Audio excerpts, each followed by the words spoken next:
Reels वाली बहू। प्रज्ञा को रील्स बनाने का बड़ा ही क्रेज है और वो दिन भर रील्स बनाती रहती है। खाते पीते घूमते फिरते घर में कॉलेज में रील्स बनाने के कारण प्रज्ञा पूरे कॉलेज में हाईलाइटेड है। जहाँ उसके रील्स सभी को पसंद आते हैं, वहीं मनीषा चिंता में डूबी रहती है। एक रोज जब खाते हुए प्रज्ञा रील्स बना रही होती है, तब मनीषा कहती है, एक मिनट भी चैन नहीं है इस लड़की को। ये नहीं कि खाना तो आराम से खा ले, लेकिन नहीं, अरे थोड़ी देर रील्स नहीं बनाओगी तो आसमान नहीं टूट पड़ेगा। अरे मम्मी, इसी को तो कहते हैं डिटर्मिनेशन। तुम नहीं समझोगी ये सब। भगवान, इस लड़की को सद्बुद्धि दे। जब देखो तब टेढ़ा बाका मुंह बनाती रहती है। मनीषा की बात का प्रज्ञा पर जरा भी असर नहीं होता और वो खाते खाते रील्स बनाती रहती है। दिन बीतने लगते हैं और देखते देखते प्रज्ञा का कॉलेज भी खत्म हो जाता है। आए दिन कोई ना कोई मनीषा को प्रज्ञा की शादी करवाने का सुझाव दे जाता है। सब ठीक ही कहते हैं, प्रज्ञा की शादी कर देनी चाहिए। अपने घर के काम काज में व्यस्त हो जाएगी तो खुद ही ये रील्स और नाच गाना बंद हो जाएगा। मनीषा और प्रेम प्रज्ञा के लिए एक अच्छा लड़का ढूंढने लगते हैं और तभी विकी का रिश्ता प्रज्ञा के लिए आता है, जिसने प्रज्ञा को उसकी रील्स देखकर पसंद कर लिया था। अगले दिन विकी अपने माता पिता के साथ प्रज्ञा के घर पहुंच जाता है और प्रज्ञा साड़ी पहने हाथों में चाय की ट्रे लिए उनके सामने आती है। जब विकी को पसंद है तो हमें भी बहू पसंद है। बहन जी, आप बारात की तैयारी कीजिए। एक बार लड़का लड़की अकेले में बात कर ले तो अच्छा रहेगा। हाँ हाँ, क्यों नहीं। मनीषा विकी को प्रज्ञा के कमरे में भेजती है, जहाँ प्रज्ञा पहले से ही रील्स बना रही होती है। तभी विकी कहता है, आ गए आपके साजन जी। हमारे साथ ये रील्स कंप्लीट करती तो और भी अच्छा रहता। अच्छा जी, अब आ ही गए हैं तो बना ही लेती हूँ आपके साथ। दोनों मिलकर रील्स बनाते हैं। जब वी मीट और तुरंत पोस्ट भी कर देते हैं। फिर विकी कहता है, जब आप साड़ी में चाय लेकर आई तब मुझे लगा कि कहीं मैं गलत घर में तो नहीं आ गया। अब सही है। दोनों की शादी पक्की हो जाती है और शादी के दिन भी प्रज्ञा रील्स बनाने से चूकती नहीं। यहाँ तक कि बारात के समय भी नाचते हुए रील्स बनाती है। सभी लोग प्रज्ञा की तारीफ के पुल बांध देते हैं और प्रज्ञा नाचती गाती अपने ससुराल चली जाती है। सब कुछ अच्छा चल रहा होता है। प्रज्ञा यहाँ भी दिन भर हर चीज की रील्स बनाती रहती है। लेकिन कुछ दिनों के बाद जब सुनीता कहती है, बहू, ये रील्स के साथ साथ कुछ काम भी कर लिया करो। वैसे तुझे और क्या क्या बनाना आता है? मम्मी जी, वैसे तो सब कहते हैं कि मैं सब कुछ अच्छा बनाती हूँ, लेकिन मुझे लगता है कि मैं मैगी अच्छा बना लेती हूँ।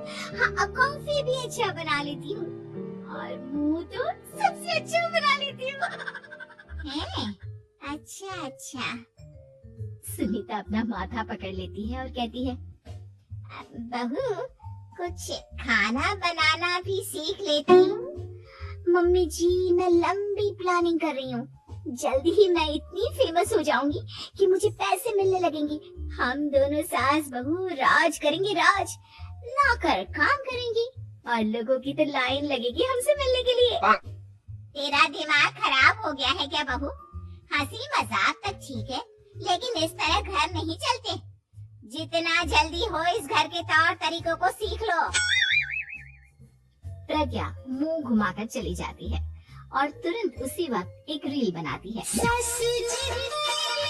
ये देख सुनीता का गुस्सा 7वें आसमान पर चला जाता है और विकी के घर आते ही सुनीता उसे सब कुछ बताती है।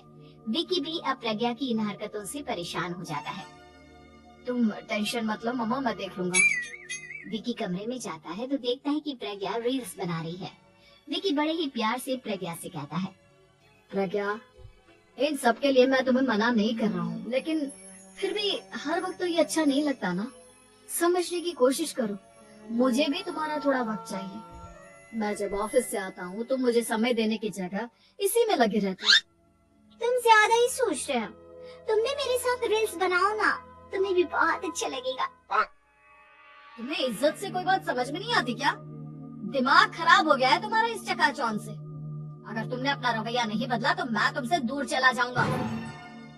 तुम ही रिश्ता लेकर आए थे, मुझे लड़कों की कमी नहीं थी और ना आज है। विकी दरवाजा पटक कर चला जाता है। धीरे धीरे विकी प्रज्ञा से दूर होता जाता है। एक रोज मनीषा प्रज्ञा की ससुराल उससे मिलने जाती है। तब सुनीता उससे कहती है, बहन जी अब आई है तो कुछ दिन यहाँ रहकर जाइएगा, आप ही का घर है। हाँ मम्मी, बहुत दिन हो गए तुम्हारे साथ एक भी रील नहीं बनाई मैंने। प्रज्ञा तुरंत अपने फोन में रील्स ऑन कर लेती है। ये सब मुझसे नहीं होगा। तेरा ये भूत अभी तक नहीं उतरा क्या? बहन जी आप कुछ कहती नहीं क्या इसे? जब आप ही कुछ नहीं कर पाई तो मैं कर ही क्या सकती हूँ, सास तो वैसे ही बदनाम है। शाम को घर की लाइट चली जाती है और मनीषा प्रज्ञा से कहती है, मेरे घुटनों में बहुत दर्द हो रहा है, तो लाइट का कुछ इंतजाम करना बेटा। अच्छा कैंडल जला देती हूँ मम्मा। प्रज्ञा गाते हुए कैंडल जलाती है और खिड़की के पर्दे के पास रख देती है।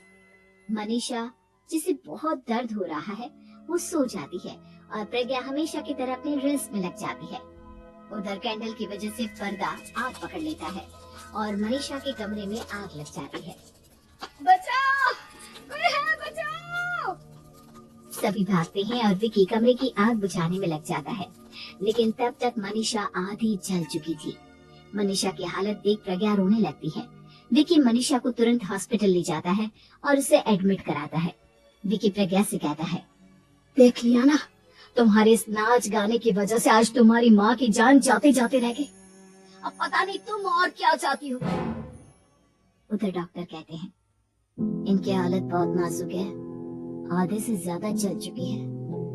प्रज्ञा रोती हुई मंदिर में जाती है और भगवान के आगे जाकर कहती है, भगवान मेरी माँ को ठीक कर दो, मैं कसम खाती हूँ हाथ से ये रील्स बनाना छोड़ दूंगी, बस मुझे मेरी माँ वापस मिल जाए। 2 दिन बीत जाते हैं और मनीषा खतरे से बाहर आ जाती है। पेशेंट अब ठीक है, आप लोग उनसे मिल सकते हो। सब कोई मनीषा से मिलता है और प्रज्ञा सबके सामने अपना फोन तोड़ देती है।